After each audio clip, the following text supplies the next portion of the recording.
वो लड़का जिसने अपनी गलतियों से सीखा। यान वाकई एक छोटे से गांव जैकना छोटिए एक नौजवान लड़का रहता था। जैक अपनी शरारती हरकत और चंचल जाज के लिए जाना जाता था। इनके जिंदा रवैये के बावजूद उनका दिल सुनहरी था और वो है शाह अच्छे अन रखते थे। एक धूप भरी सुबह जैक ने गांव से बाहर जंगल को तलाश करने का फैसला किया।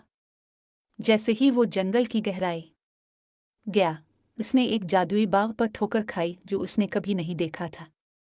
बाग हर रंग के कदर फूलों से भरा हुआ था और उसके वस्त पक्के फलों से लदे एक शानदार दरख्त खड़ा था। ये देखकर पुरजोश होकर जैक आगे बढ़ा और बगैर कुछ सोचे सीन जई दरख्त से फल तोड़ने लगा। इसने अपने अल के नताइज पर गौर किए बगैर उन लजीज फलों की टेस्ट का लुत्फ उठाया।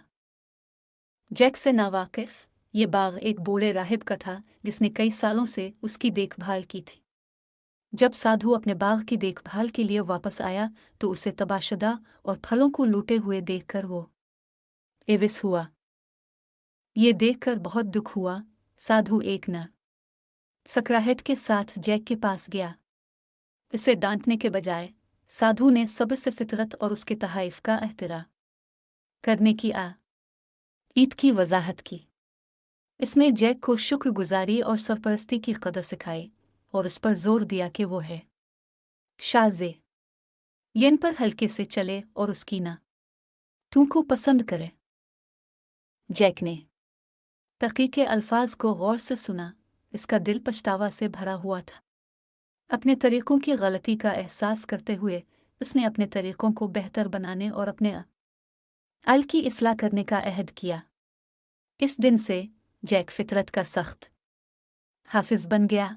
उसकी खूबसूरती और कसरत को बरकरार रखने के लिए अनथक मेहनत कर रहा था। जैसे जैसे वक्त गुजरता गया जैक की नई हक थे और है दर्दी ने इसे उन सब के लिए हुबूब बना दिया जो उसे जानते थे।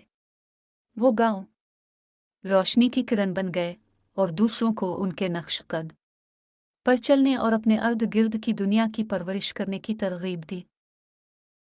और इस तरह जैक की कहानी है सिखाती है कि है अरीह अख्त भी तरक्की और छुटकारे का बका वजूद है।